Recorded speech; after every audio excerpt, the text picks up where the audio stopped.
Cyber थाना police की team ने बेंगाबाद थाना क्षेत्र के खंडौली डैम स्थित शहरपुरा गांव के आसपास के इलाकों में छापेमारी कर 2 शातिर साइबर अपराधियों को गिरफ्तार किया। इसकी जानकारी रविवार को 12 बजे साइबर डीएसपी आबिद खान ने प्रेस वार्ता कर दी। उन्होंने बताया कि गिरिडीह के एसपी डॉक्टर विमल कुमार को गुप्त सूचना प्राप्त हुई थी कि बेंगाबाद थाना क्षेत्र के खंडौली डैम स्थित शहरपुरा गांव के आसपास के जंगलों में बैठकर कुछ साइबर अपराधी ठगी कर रहे हैं। इसी सूचना के बाद थाना प्रभारी साइबर रामेश्वर भगत के नेतृत्व में एक टीम का गठन किया गया और टीम ने छापेमारी कर दोनों साइबर अपराधियों को गिरफ्तार करने में सफलता हासिल की। बताया कि दोनों साइबर अपराधियों से पूछताछ के दौरान दोनों ने यह स्वीकार किया कि ये लोग खुद को आंगनबाड़ी के अधिकारी बनकर गर्भवती महिलाओं के मोबाइल नंबर पर कॉल कर उन्हें मातृत्व लाभ दिलाने के नाम पर ठगी करते थे। इतना ही नहीं, ठगी के पैसे से ऑनलाइन मोबाइल रिचार्ज और ऑनलाइन खरीदारी भी करते थे। बताया कि दोनों साइबर अपराधियों के पास से 3 mobile phone, 3 SIM card, 3 ATM card, 2 आधार कार्ड, 1 पैन कार्ड, 1 श्रम कार्ड और 1 वोटर कार्ड बरामद किया गया है। छापेमारी दल में साइबर थाना प्रभारी रामेश्वर भगत, पुनीत गौतम, गुंजन कुमार, राम प्रवेश यादव, संजय मुखियार और पुलिस बल के जवान मौजूद थे। जी सर।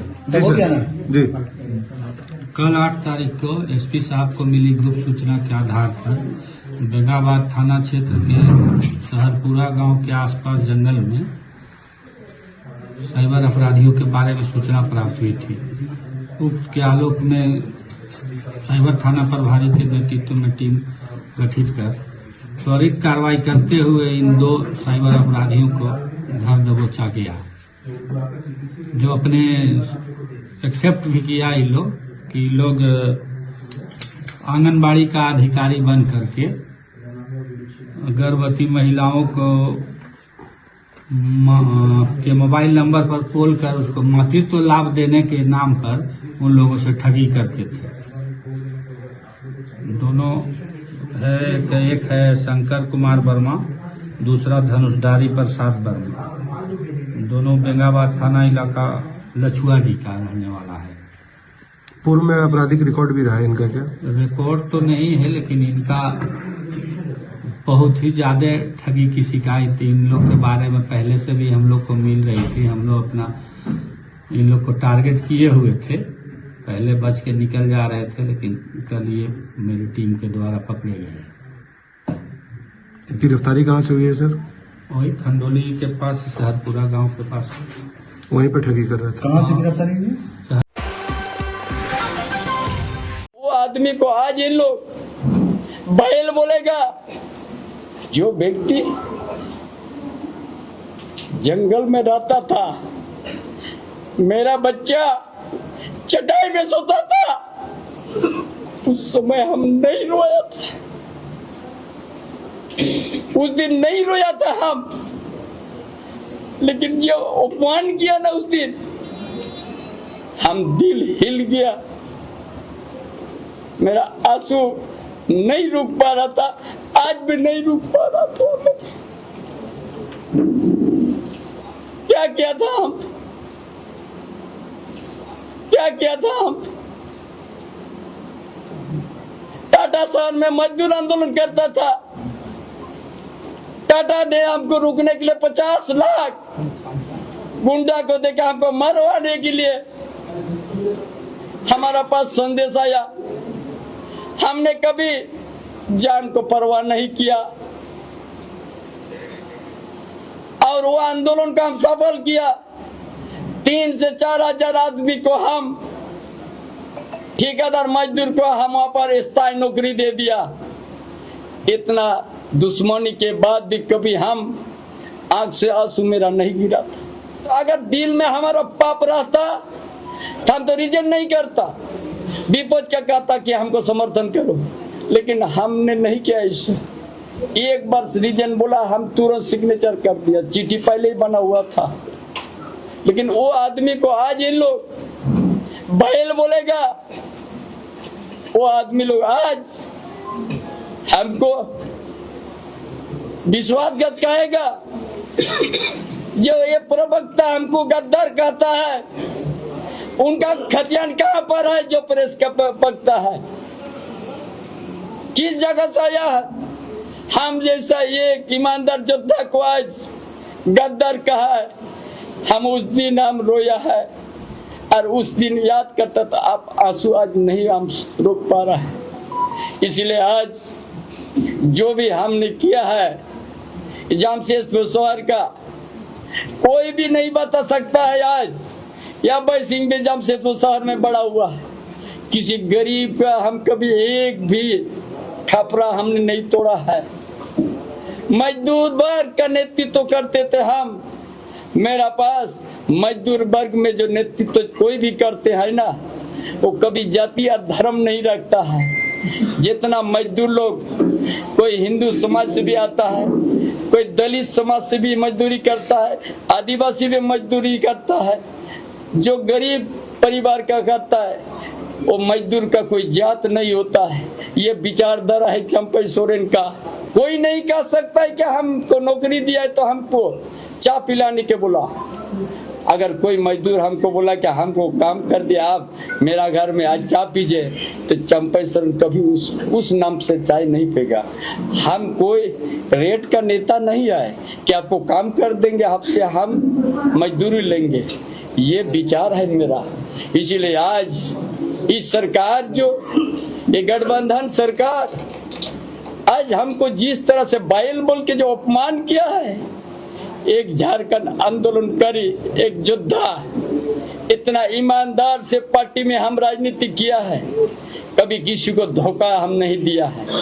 और वहां से बोल के हम निकला, अरे बोल के निकला हम। आज यहाँ हम अपमान हुआ है। एक घर हम बनाया जेएमएम को, वहां से एक टू ईंटा भी हम लेके नहीं निकलेंगे। और हम आया है आज कोई चंपई सोरेन, आज भाजपा इसीलिए हम ज्वाइन किया, भारतीय जनता पार्टी को इसीलिए आज खुल के हम आप लोग के बीच में बोल रहे हैं, इसीलिए हमने ज्वाइन किया।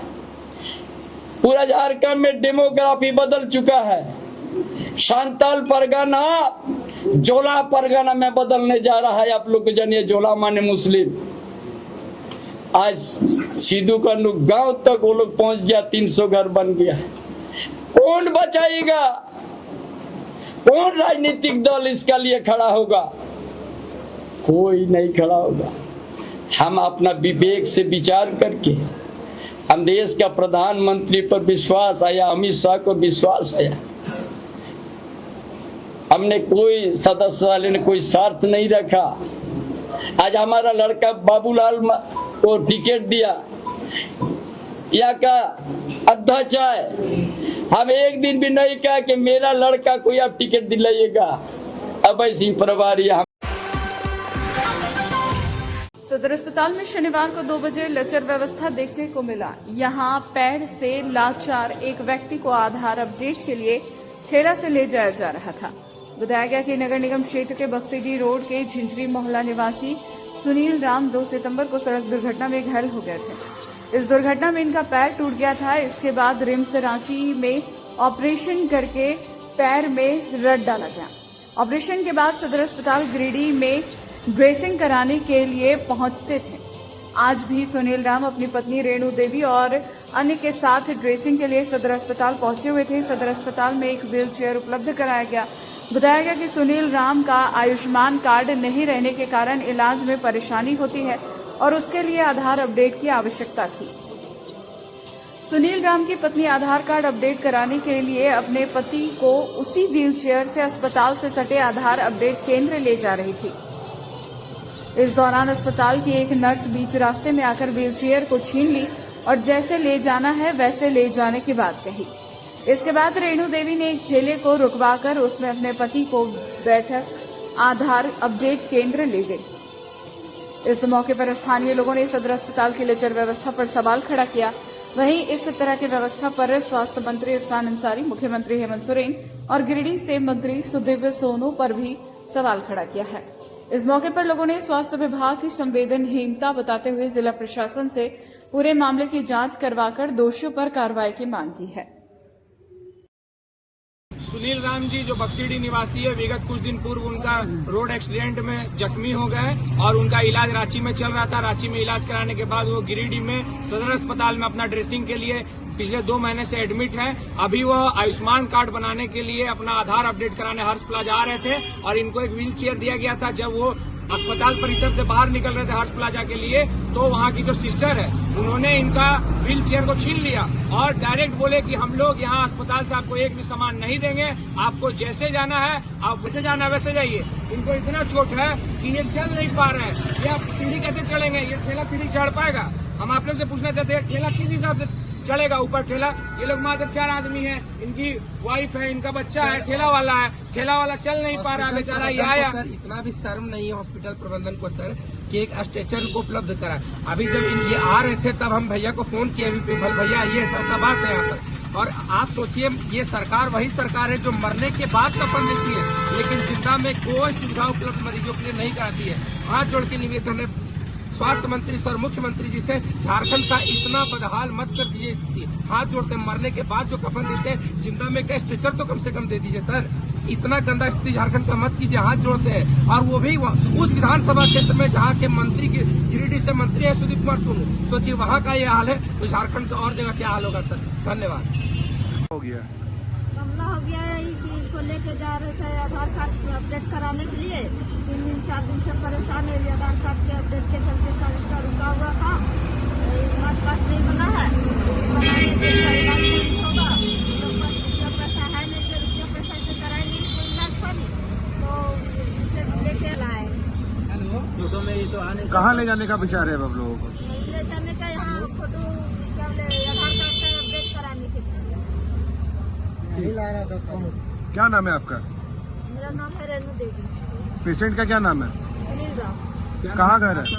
बसरीडी रोड सिंगरी मोहल्ला। आपका नाम क्या? रेणु देवी।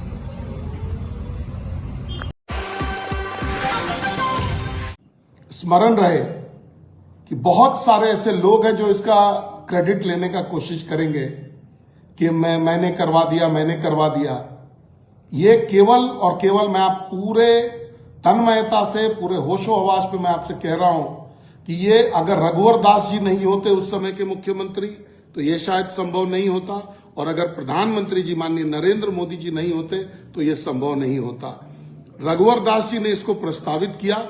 रघुवर दास जी ने जॉइंट वेंचर लिमिटेड की कंपनी बनवाई। उस समय के विधानसभा से ये पारित हुआ और उसके बाद एनटीपीसी के साथ जॉइंट वेंचर होकर के इस काम को निष्पादित किया गया। तो इसका सारा का सारा श्रेय अगर जाता है तो रघुवर दास जी को जाता है और सम्मानीय प्रधानमंत्री नरेंद्र मोदी जी को जाता है।